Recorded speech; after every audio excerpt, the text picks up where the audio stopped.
Welcome to Liddypod, Beatles banter with Bedford and Beasley. Well, Dave, here we are for another Liddypod. Tell us where we are today. Lost. No.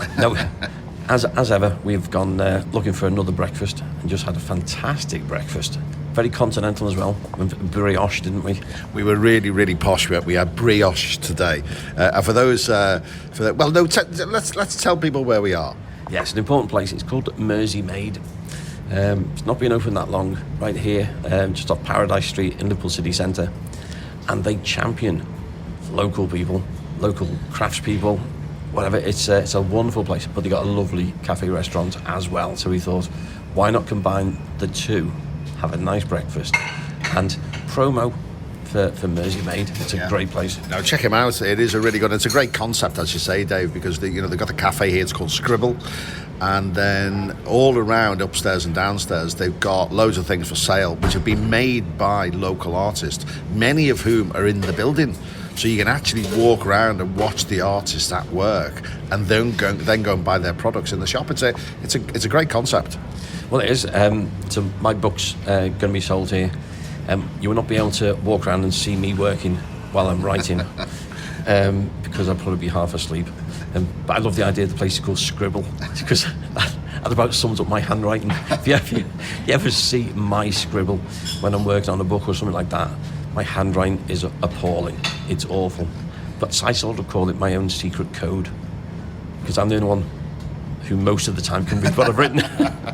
Yeah, the worrying thing is when you go back and you can't actually work out what you wrote yourself. So yeah, Mersey Maid, check it out. And if you are listening in Liverpool, or if you do visit Liverpool, come and check them out. It's fabulous food, fabulous drink, and great gifts as well. It's really good stuff to buy. So Dave, we're recording this on the 9th of February, Thursday 9th of February, which is a key date in the Beatles story. Yeah, two very important things happened on 9th of February. First one was 1961. So the Beatles make their debut at the Cavern Club. And of course, in the next 2.5 years, they do just under 300 appearances in 2.5 years, which is phenomenal.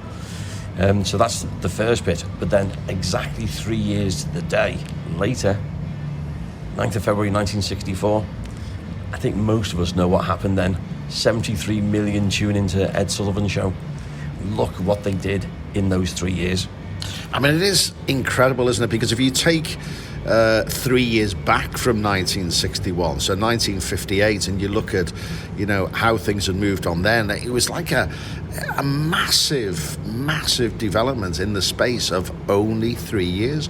But before we look at that development, Dave, let's look at the 9th of February 1961 and set the scene for what things would have been like in Liverpool in the Cavern at that time. Okay, so the Cavern only opened, as we know, in January 57. Quarrymen had played there. The Beatles themselves, of course, had only been a rock and roll band for less than 12 months at this stage, because they only become a rock and roll group really 10th of May 1960, when they do that Larry Parnes audition, call themselves Silver Beatles. That's when they start going through all their drummers. So Johnny Hutch sits in for Tommy Moore, who then turns up. And of course, the big change for them is what happens August 1960, is Alan Williams gets them the gig to go to Hamburg. Now, by the time they come into 61, being in 61, they've almost split up. Because of course they have the nightmare of Hamburg, where they decide to turn their back on Bruno Koschmi to go to the top 10 club. The police get called. And of course they have the curfew police there. George is under 18. He's supposed to be in bed by 10 o'clock. They were hardly started by 10 o'clock. So George is warned, you're going to get done. So George goes home. Pete and Paul then clearing the stuff out the Bambino. And as the story goes, they put a condom up on the wall, lit it so they got a bit of light. Bruno Koschmi then arranges for them to be arrested for attempted arson. And they get stuck in police cells, handcuffs, off to the airport, sent home. Stuart's fallen in love with Astrid, stays there. John makes his way home. So by the end of 1960, it's sort of the end of the group. George didn't even know the others had come back. And of course, this is when Mona Best, Pete's mum, steps in. He's got the Casbah Club. says, no, come and play here. So they play 2 gigs there. Alan Williams gets them a gig at the Grosvenor Ballroom. And of course, the big turning point was Litherland Town Hall, 27th of December 1960. This is when the curtain goes up, Paul launches into Long Tall Sally, Chas Newby's on bass guitar, and instead of dancing, everybody goes to the stage and thinks, who are these scruffs? Because they weren't really known in North Liverpool. Yeah, they're in jeans, cowboy boots, leather jackets, long hair, everything turned loud. That was their first taste of Beatlemania.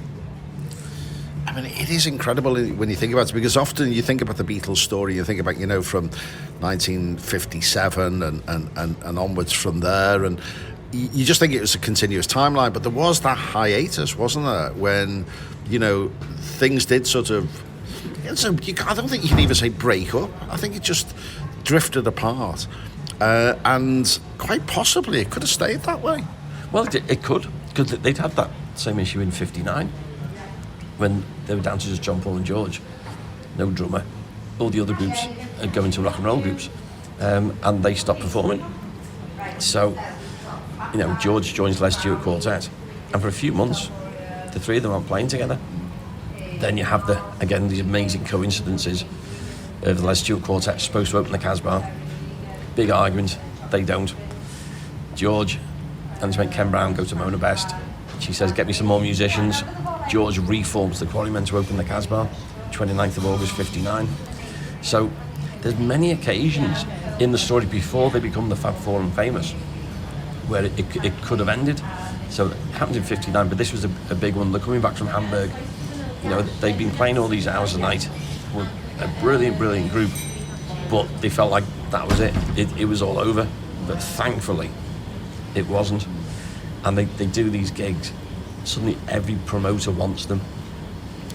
And come back to Mona Best, rings Ray McFall at the Cavern and says, I know your audiences are struggling with jazz and you're doing some beat music. You have to sign this group. You've got to get them to play at the Cavern. And 9th of February 1961. There they are. And nobody could have imagined what was going to follow on from that, not just in terms of the number of appearances they made there, but then the impact that they then had on that club, an impact which is still being felt today.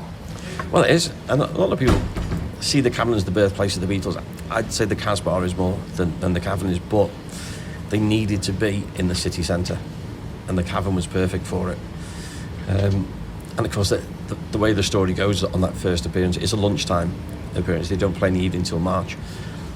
Is that with about 10 minutes to go, the place is packed, and the Beatles are there in the dressing room, in the leathers and stuff. Ray McFall comes in and says, "Okay, lads, you got 10 minutes, time to get changed." Because all the groups at the time wore suits and ties, and that's what he expected. And John, as we know, was never backward in coming forward. Says, what do you mean change? This is what we wear. I said, not at my club, you don't. Suits and ties, please. That's not what we're doing. Well, you can't go on. Bob Wooler, the legend, steps in and says, Ray, if you don't let them play here, you're going to have a riot on your hands. So he reluctantly lets them play. And of course, they go down an absolute storm and comes back and says, right, how many dates can you give me? And you can wear whatever you want. So that was where, from the Cavern's point of view, and obviously, as you said, they had played there as the Quarrymen, but, from the Cavern's point of view, that was where it all started, and then followed with another, 291 appearances over the next 2.5 years. But, the next 3 years were just phenomenal, because when you take them from, appearing on the Cavern for the first time, only on a lunchtime session, almost not appearing if Ray McFall had his way. But then within 3 years, they're doing what almost no other British bands had done, and taking America by storm, and going on a show and an event which people still talk about today, where they were when they watched that performance in the United States of the Beatles. I'm sure you get this when we get Americans who come on the Beatles tours around Liverpool, and the amount of those first generation American fans, and the first thing they will say is, I remember watching them on the Ed Sullivan show as a kid. And I've always been intrigued as to how do 73 million people know to tune in to the Ed Sullivan show? what led up to it. Now we know there were a few media appearances. There was one that CBS News had done a big feature on Beatlemania, which was due to air on the evening of the 22nd of November 1963. Of course, that date is rather famous because that's the day that Kennedy got assassinated. So that clip was never shown. There's a feature on NBC radio talking a bit about them. The CBS thing then shows in December of '63. So there's a few bits of media appearances happening. There's one little story I was intrigued with. A young girl called Marsha Albert, and she'd watched the CBS News feature, and that's where they performed I Want to Hold Your Hand. She then bombarded a local radio station and said, "You've got to play this record." So they actually brought her into the radio station, and she introduces the song. All the radio stations then, what the hell's this? This is brilliant. So then the record gets released straight after Christmas, and that's how they sell 1 million copies and get to number one. So there's all these little things. And then the first primetime show is the Jack Parr show, which I think was the 3rd of January '64. And he'd seen all the stuff with the Beatles when he was in London, and he was intrigued, and he showed a little bit of the Mersey Sound, which the BBC documentary shot here in August '63, which I don't think he was supposed to have done, which was the Beatles singing She Loves You. So that was their first appearance on prime time. So suddenly there's this media build-up, momentum was building. Then the week before Ed Sullivan, there's a British photographer called Terry Spencer. He did a big feature in Life magazine. The Beatles are coming with their mop haircuts and everything. So suddenly you've got all this lead up, and it's a perfect storm, because we know the first thing Ed Sullivan had seen is when he bumped into them in the airport at the end of October '63. Beatles came back from Sweden for the first time, and Ed Sullivan's walking through Heathrow and think, who are all these girls screaming for? And he said, that's the Beatles. Who are they? They're this big pop group. So of course with the show that he's got, he's interested.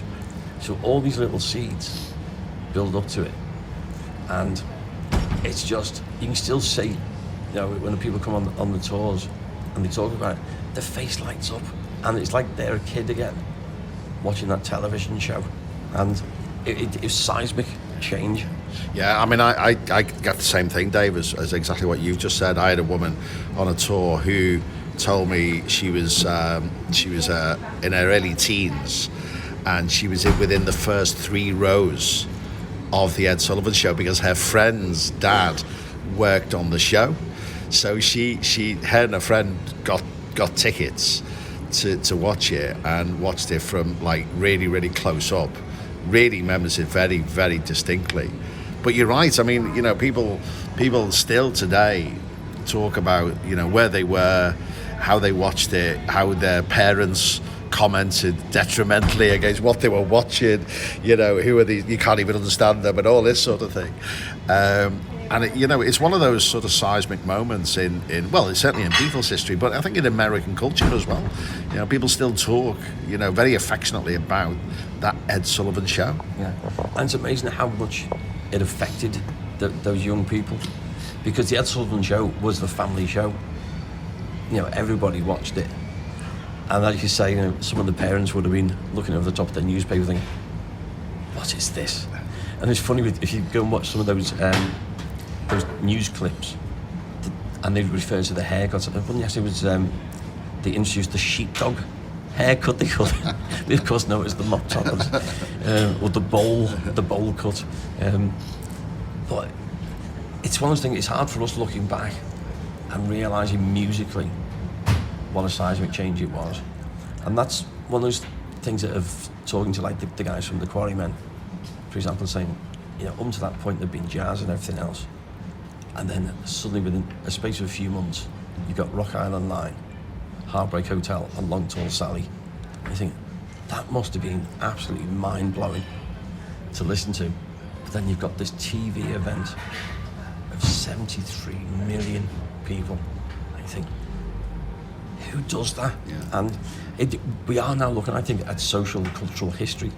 You know, it's not just Beatles history, is it? Yeah. Oh, absolutely isn't. No, absolutely isn't. And you know, when you think, you touched on it there, Dave, you know, about how people got to know that was happening. And, you know, we today, with social media and, you know, stories being spread across the world within seconds, you know, none of that existed. You know, none of that existed at all. And yet, you know, 73 million people switched on their telly.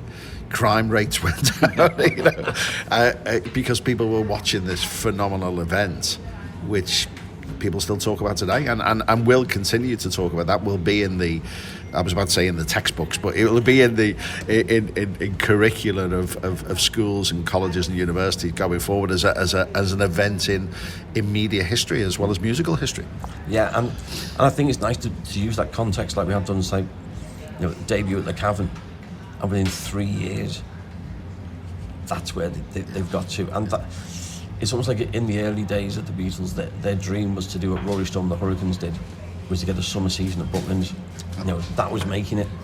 It's one of the stories Ringo always told was, you know, his auntie saying, you know, if you get yourself on at the Palladium in London, that was the ultimate, because that was the realistic goal. Yeah. And we know that by the time Brian Epstein comes onto the scene at the end of '61, again, it's one of those moments where the Beatles were getting fed up and could have ended it, because they conquered Hamburg, they conquered Liverpool, but they had no way really of getting out of Liverpool, which is what Brian brought to them. So it was amazing, that little bit of history that connects those two events. That they could not have imagined anything like that. I know we mentioned the Mersey sound before. I love watching that one because it's August '63, and you know, they've made it in the UK, got number one singles, number one album, etc. And they're saying, you know, how long is it going to last? Which is the question everybody asked. And I said, I don't know, you know, hopefully for a few years. So then maybe once the group's over, you know, John and Paul saying that they'll write songs together, but they can't see themselves age 30 or 40 singing Twist and Shout. And you think, there's Paul still touring the world, stuff. And it's lovely just for the context of seeing that's how they felt in August '63, of conquering the UK. They had no idea what was about to happen to them. And it is incredible when you compare it to the modern day, and you look at, you know, massive marketing machines that go behind bands and singers, all the social media, everything else, and none of that existed. You know, very, very limited marketing, quite unsophisticated marketing as well. Even what did exist, obviously no social media or anything like that, and yet, you know, these four lads from Liverpool went from playing in a basement club in the heart of the city centre to 3 years later conquering the world. Yeah, and that's it, because the dream for any British artist was to conquer America, because that was the big market, and nobody had really done it. And that's why I think it took a lot of people by surprise. And I think there's the lovely irony is that the music the Beatles were playing was inspired by the American artists, and they got imported into Liverpool. We put the Liverpool twist on it and sold it back to America. You know, it's perfect import-export business, really. Yeah, you're absolutely right. So yeah, you know, obviously people will be listening to this after the date, but, you know, sitting here in Merseymaid, only 5 minutes walk away from the Cavern Club, on a very historic day, the 9th of February, 1961, 1964, Dave. Yeah, and of course, well, that's 64 is the year before I was born, so I just thought I'd mention that. What year were you born, Paul? I was born in, well, actually, yeah, thinking about it, I was born in 61, so I was born only about 3 weeks before the Beatles made that, well, it wasn't a debut, but debut as the Beatles at the Cavern Club. So, yeah, it was literally 3 weeks or so. So, really, that first appearance was the celebration? Was that your christening or something? That was the party afterwards? That's exactly what it was, Dave, yeah. That's exactly what it was. Well done. Well, listen, we're going to be getting together soon. A slightly shorter Liddypod today. We've got such a busy schedule, the two of us at the moment. But we're going to get together soon for another Liddypod. But we thought today's an important day in musical and in television history, in the case of the Ed Sullivan Show. So we thought we'd do this little Liddypod today from Merseymaid, here in the heart of the city. Dave, we'll see you soon. See you very soon indeed. Birthday boy. You've been listening to Liddypod, Beatles banter with Bedford and Beasley.